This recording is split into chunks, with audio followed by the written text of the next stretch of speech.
ഈ വീഡിയോയിൽ nature and definition of tort എന്താണെന്നാണ് പറയുന്നത്. ഫസ്റ്റ് നമുക്ക് എന്താണ് ടോർട്ട് എന്ന് നോക്കാം. ടോർട്ടം എന്ന ലാറ്റിൻ വേർഡിൽ നിന്നാണ് ടോർട്ട് ഉണ്ടായത്. ടോർട്ടം എന്ന് പറഞ്ഞാൽ ട്വിസ്റ്റഡ് ഓർ ക്രൂക്കഡ് എന്നൊക്കെയാണ് അർത്ഥം വരുന്നത്. അതായത് ഈ വളഞ്ഞ വഴി കൂടെ ഓരോരോ കാര്യങ്ങൾ ചെയ്യുക എന്ന് പറയില്ലേ, നേരായ രീതിയിൽ കാര്യങ്ങൾ ചെയ്യാതിരിക്കുക. അതാണ് ഈ ട്വിസ്റ്റഡ് ഓർ ക്രൂക്കഡ് എന്നുകൊണ്ട് ഉദ്ദേശിക്കുന്നത്. സോ ടോർട്ട് എന്ന് പറഞ്ഞാൽ റോങ്ഫുൾ ആക്റ്റ് ആണ്. റോങ്ഫുൾ ആക്ട് എന്ന് പറയുമ്പോൾ ഒരാൾ തൻ്റെ ലീഗൽ റൈറ്റ്സ് അനുഭവിച്ചുകൊണ്ടിരിക്കുമ്പോൾ ഒരു റോങ് ഡൂവർ വന്ന് ആ ലീഗൽ റൈറ്റ്സിനെ വയലേറ്റ് ചെയ്യുകയാണ്. അപ്പോൾ ടോർട്ട് എന്ന് പറയുമ്പോൾ ഒരു സിവിൽ റോങ് എന്നൊരർത്ഥമാണ് വരുന്നത്. ഇനി ടോർട്ടിന് കുറച്ച് എക്സാമ്പിൾസ് പറയാം. ഇപ്പോൾ രാത്രിയിൽ സ്വസ്ഥമായി ഉറങ്ങുക എന്നത് നമ്മളുടെ എല്ലാവരുടെയും ഒരു ലീഗൽ റൈറ്റാണ്. അന്നേരം ഒരാൾ ലൗഡ് സ്പീക്കർ വെച്ച് വലിയ വോളിയത്തിൽ പാട്ട് ചെയ്താൽ അയാൾ നമ്മളുടെ ആ ഉറങ്ങുക എന്ന ആ റൈറ്റിനെ വയലേറ്റ് ചെയ്യുകയാണിരുന്നത്. അപ്പോൾ അങ്ങനെ ലൗഡ് സ്പീക്കറിൽ പാട്ട് വയ്ക്കുക എന്ന് പറയുന്നത് ഒരു ടോർഷ്യസ് ആക്ടിവിറ്റിയാണ്. അതുപോലെ നിങ്ങളുടെ പ്രൈവറ്റ് പ്രോപ്പർട്ടി മറ്റൊരാളുടെ ഇൻ്റർഫിയറൻസ് ഇല്ലാതെ എൻജോയ് ചെയ്യാൻ കഴിയണമെന്നതും നിങ്ങളുടെ ഒരു ലീഗൽ റൈറ്റാണ്. അങ്ങോട്ടേക്ക് അനുവാദമില്ലാതെ ഒരാൾ വന്നാൽ അതൊരു റോങ്ഫുൾ ആക്റ്റാണ്. ഇനി നെക്സ്റ്റ് വൺ എന്ന് പറയുന്നത്, നിങ്ങളുടെ കോമ്പൗണ്ടിൽ ഒരു മരമുണ്ട്. എന്നാൽ ആ മരത്തിൻ്റെ ബ്രാഞ്ചസ് മുഴുവൻ അടുത്ത വീട്ടിലേക്കാണ് ചാഞ്ഞു നിൽക്കുന്നത്. അതുപോലെ മരത്തിൻ്റെ ഇല മുഴുവൻ ആ വീട്ടിലേക്കുമാണ് വീഴുന്നത്.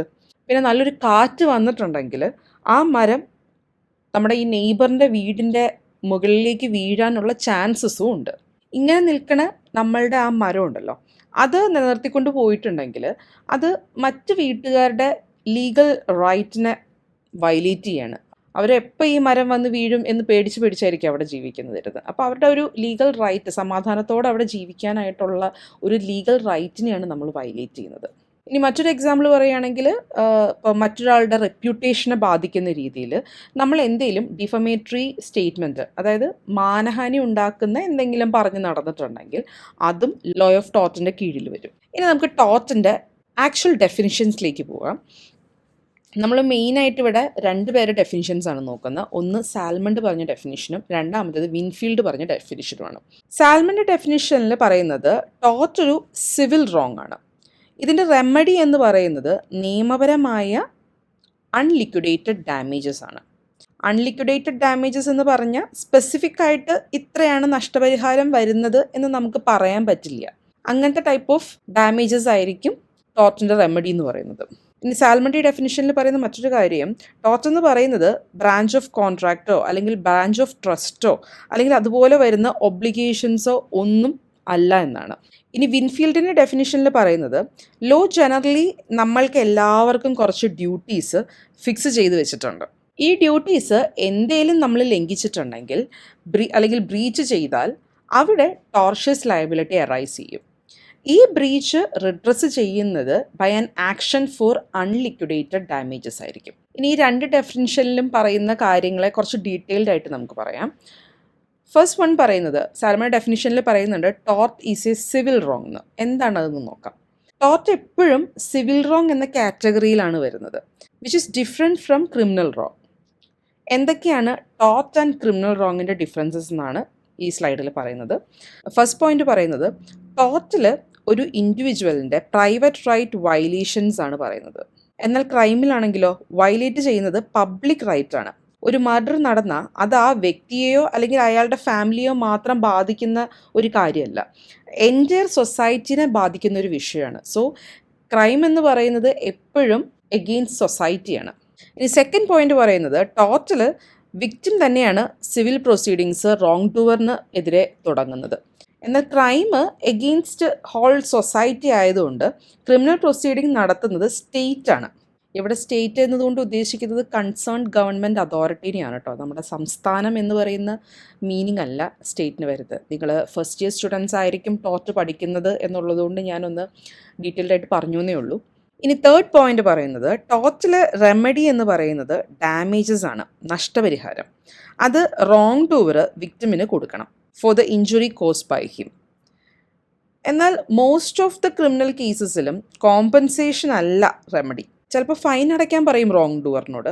എന്നാലും ക്രിമിനൽ ജസ്റ്റിസ് എപ്പോഴും നടപ്പിലാവുന്നത് റോങ് ഡൂവറിന് ആ കേസിൽ എന്തെങ്കിലും പണിഷ്മെൻറ്റ് കൊടുത്തുണ്ടാവും. പി രത്നം വേഴ്സസ് യൂണിയൻ ഓഫ് ഇന്ത്യയിൽ കോർട്ട് ഒരു ഒബ്സർവേഷൻ നടത്തുന്നുണ്ട്.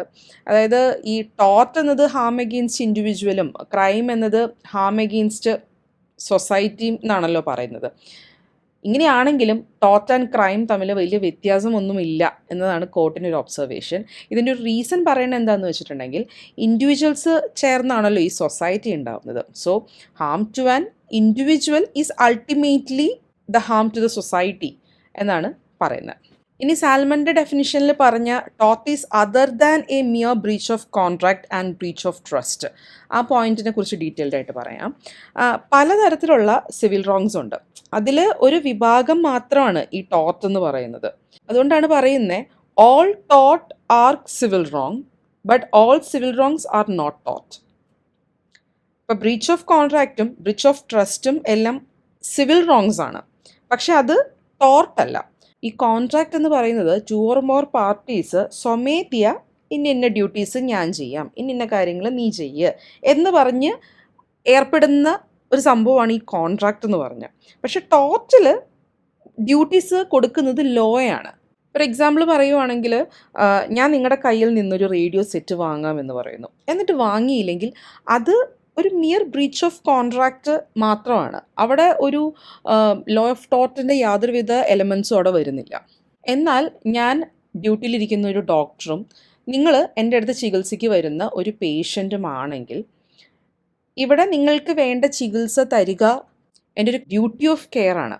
അതിൽ ഞാൻ ഫെയിലിയർ വരുത്തിയാൽ അത് ഒരു റോങ്ഫുൾ ആക്റ്റാണ്, അതൊരു ടോർട്ടാണ്.